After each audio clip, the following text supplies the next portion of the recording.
Kolkata Indian energy Congress जातीय सम्मेलन अनुष्ठित अक्षय शक्ति व्यतीत विकसित भारत संभव नुहे तेणु एथिपाई अधिक गवेषणा और योजनार आवश्यकता अच्छी बोली सम्मेलन में आलोचना करा जायछि। इंडियन एनर्जी कांग्रेस आईआईएससी विद्युत विभाग और ब्रह्मपुर स्थित निष्ठ विश्वविद्यालय सहयोगितार 2 दिनिया सम्मेलन आयोजन करा जायथिला। धनबाद आईआईटी निर्देशक प्रोफेसर सुकुमार मिश्र सम्मेलन को उद्घाटन करी भविष्य में शक्ति संकट को मुकाबला करने अक्षय शक्तिर आवश्यकता अपरिहार्य बोली कहिथिले। एनर्जी कांग्रेस सभापति डॉक्टर इंजीनियर प्रभाकर स्वाई अध्यक्षतार आयोजित उत्सव में आईआईएससी निर्देशक प्रोफेसर वीएमएसआर मूर्ति विशिष्ट अतिथि भाव में उपस्थित रही। तेज एनर्जी कांग्रेस महासचिव प्रोफेसर प्रभात कुमार पाढ़ी ए विषय वस्तुर आभिमुख्य उपर आलोचना करते। जो क्या है अभी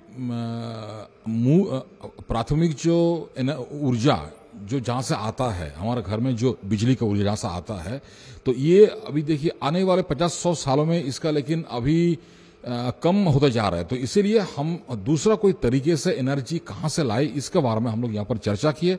हमारा जो लोग भी यहाँ पर आए हैं इस कार्यक्रम में भाग लिए हैं वो ये जान के गए कि आगे आने वाले 20-30 साल में इन ऊर्जा का व्यवस्था कहाँ से होगा।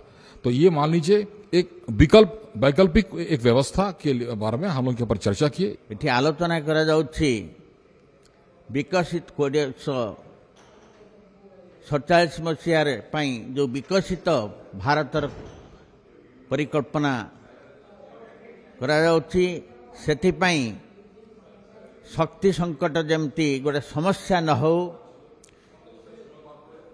ट्रेडिशनल शक्ति विकल्प अक्षय शक्ति किभली अधिक उत्पादन हो पारिबो से दिगरे आलोचना करा जाउछि एवं शक्ति संकट जो भली न घटिबो सेथिपाई मध्य आलोचक माने विशेषज्ञ माने भारत वर्षर बहु विद्वान विशेषज्ञ माने जोग दे आलोचना करछन्ते।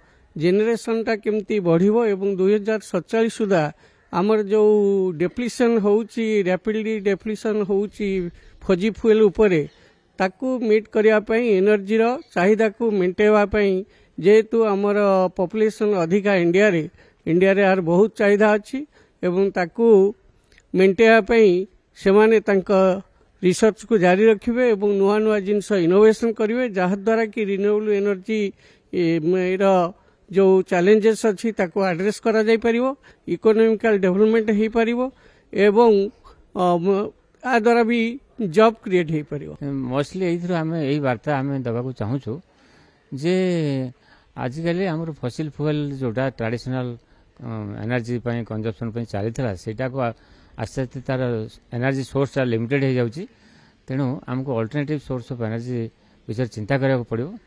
बर्तमान पार्टिकुलरली जोटा हमर एबे आपण चाल देखुछन जो ईवी व्हीकल जोटा आरंभ हेलानी एवं सेटा आगो को ईवी रो व्हीकल रो संख्या आगो को बढ़िबो। पार्टिकुलरली जो हाइड्रोजन गैस द्वारा जो नुआ एबे एनर्जी प्रोडक्शन स्टार्ट हेलानी एवं तार माने विपुल व्यवहार आसंता दशंधि रे सेटा चलिबो हयतो 2047 बेलू आप पेट्रोल डीजेल वाट संपूर्ण भूली जिवे।